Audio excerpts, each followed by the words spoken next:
produced any paper, nor it has been debatable by other academic people. And that's the opinion and that's the view that I have formed, that this is what it makes you a great manager.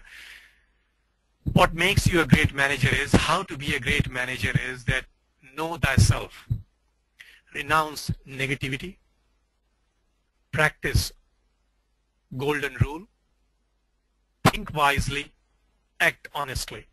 And if this is practiced for 21 days, it will definitely produce some result. Why 21 days is that many people, they have got this view that if something is practiced for 21 days, it becomes habit. And once it becomes habit, then automatically, without any effort, you do it. Because 95% of the time and 95% of the work that we do is we only use our subconscious mind. Subconscious mind, because it becomes a habit and we do it without actually using the conscious mind. So only 5% of the task and 5% of the time we only use the conscious mind. So 95% of the time, whatever we do in the day is the subconscious mind that plays the important role. And that's where it says that if you practice something for 21 days, it becomes a habit, and that becomes that goes into your subconscious mind, and you do it automatically. And what it means, and all these four things that we have got in front of us, is they have got this root in all the more popular world cultures. That it has not taken from one religion or spiritual path or from one culture. These four things, they are common in all the cultures, they are common in all the religion, and they have been followed from time to time. Know thyself is, again, we can trace it to Christianity, we can trace it to Hinduism, we can trace it to Buddhism, we can trace it to Islam. This know thyself, this phrase, this maxim appears on the temple of Apollo at Delphi in Greece. And know thyself means to know what you know, and to know what you don't know is a sign of a person who knows. It is you analyze your strength and weaknesses, but know thyself has got an important thing. You can not know yourself until unless you're not yourself. I'll repeat, the full is to know what you know, to know what you don't know. And the person who knows is a sign of a person who is a knowledgeable person.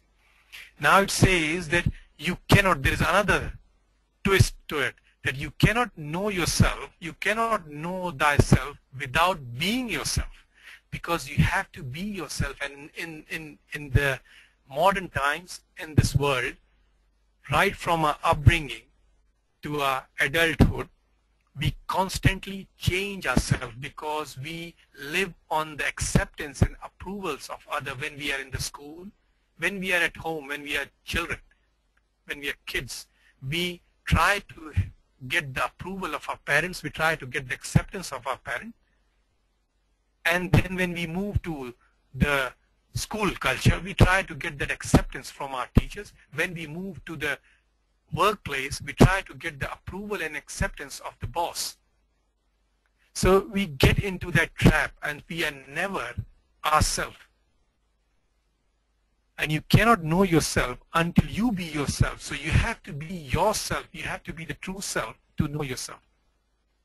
And with all that changes that happens, the mind is conditioned.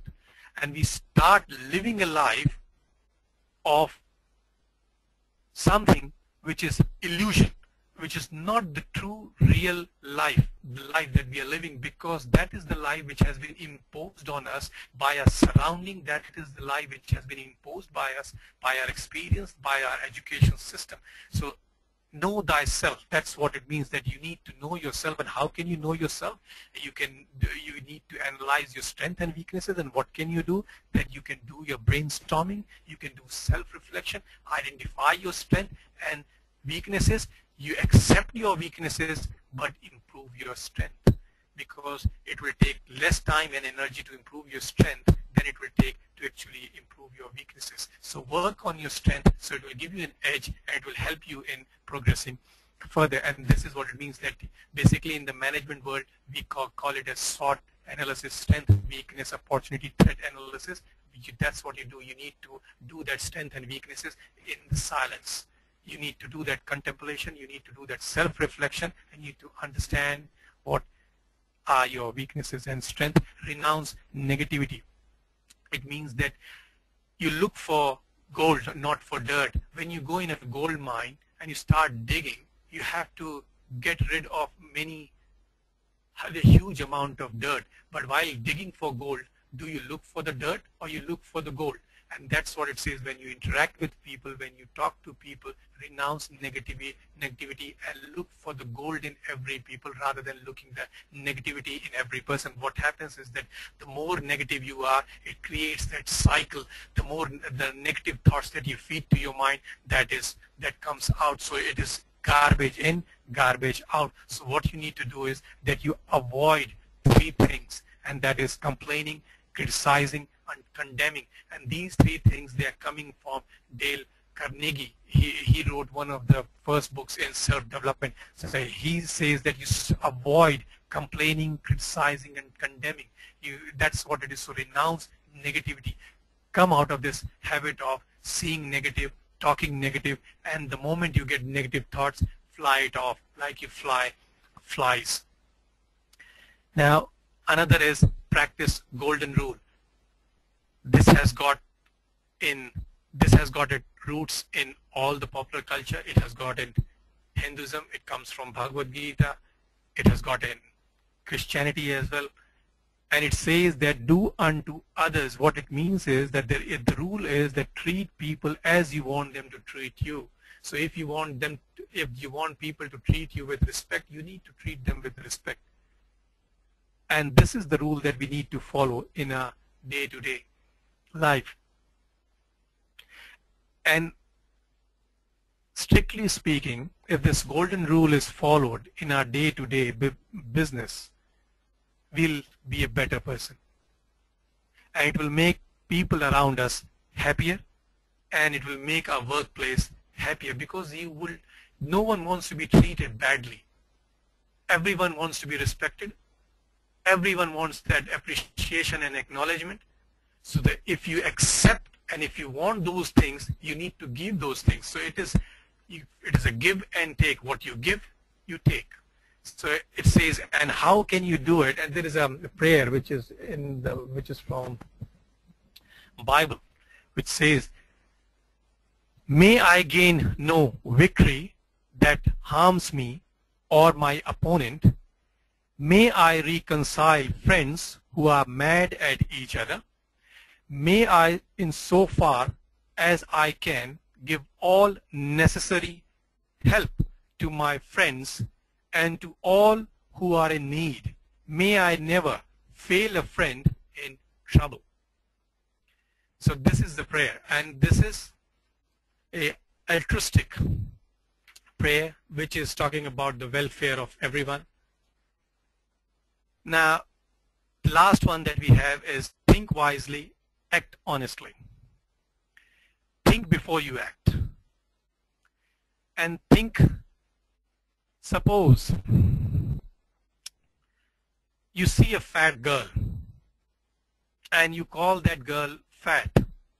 So what would be the repercussions of your calling that girl a fat girl? She will spend her lifetime starving.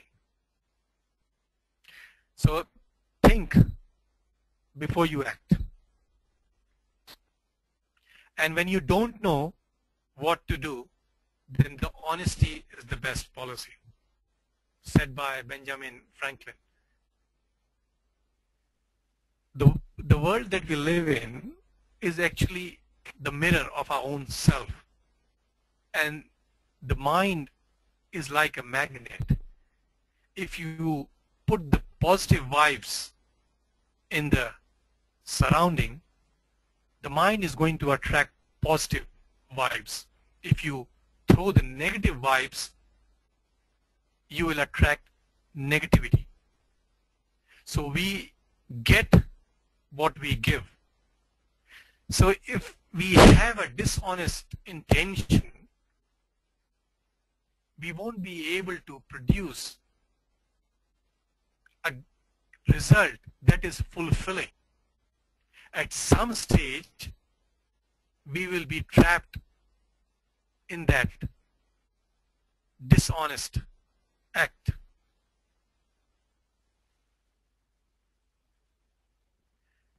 Now, how can we improve our thinking? We can improve our thinking by cultivating a mind and cultivating silence. And I remember there is something in Bhagavad Gita which says that uncultivated mind, uncontrolled mind is like unanchored boat which is tossed away by the wind. So it says, what can you do to improve your thinking? And if your thinking is wise, if you think wisely, if there is clarity in thinking, your act will follow your thinking. You cannot feel jealous without thinking. So thinking and acting, they have got a strong relationship because you act what you think. So thinking influences your feeling and feeling influences your act. So if there is a clarity of thinking and if you think wisely, your act will be honest. And honest is that what you think is right and in the interest of the organization. Even if you think of wasting time, it is an act of dishonesty because you are being paid to follow the ethics and be a dedicated employee and give value for money. That is what it means here. And this can be, I have got something from here which comes from a philosophy which says, but a mind that has learned the discipline of silence examines all the thoughts and after a while quietly slips into the silent gap between the thoughts. In this silence, the right choice is made with effortless ease because the mind is less cluttered. If the mind is chaotic, you won't be able to make a wise decision. You won't be able to think rightly. So in clarity of mind, in the stillness of water, you will be able to see the depth of the bed. Now, this is the last slide. What is the relationship between spirituality and management? It is not that I am trying to come up with this hypothesis or I'm trying to have my own opinion. This has got roots in what other management teachers and gurus have already said that, and even in the new age management consulting, there was a survey done in America and that came out that many management consultants, they're actually trying to drive the management principles from Eastern philosophy, trying to work in a meditative, and that's where they're trying to work in a meditative state of consciousness in order to learn how to run a business. Meditative state of consciousness is that they're trying to be more mindful of their daily act. They try to live in that consciousness rather than actually being repulsive and responding to things through subconscious mind, but trying to be more aware of the present surrounding and being in that conscious state.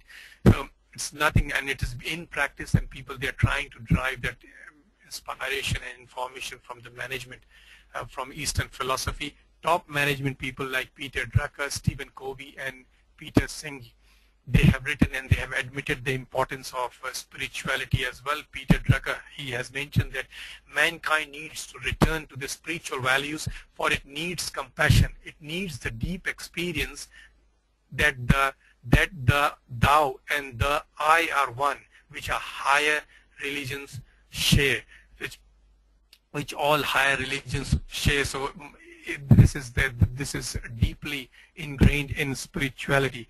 And Steve Covey, in his book 7 Habits of Highly Effective People, he has mentioned that he has taken a quote directly from Bible, and he says that search your own heart with all diligence, for out of it flow the issues of life.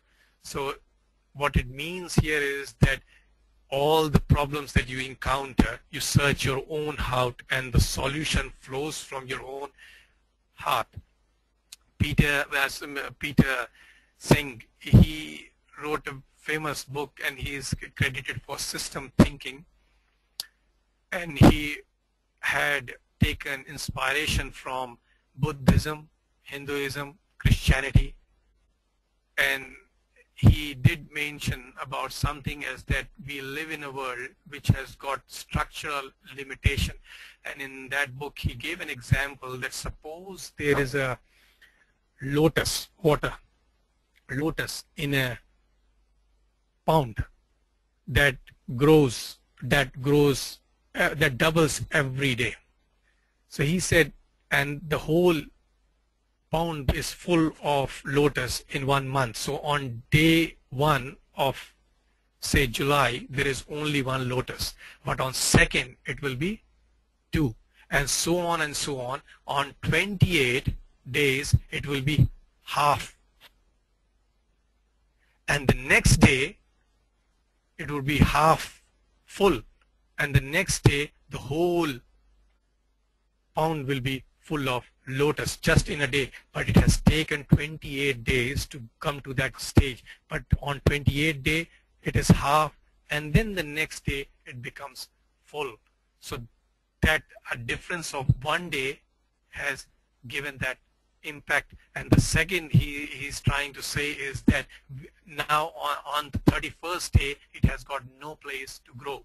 So we live in a world which has got structural limitations. So this world that we are living in is imposing structural limitations. So that applies to our daily life as well.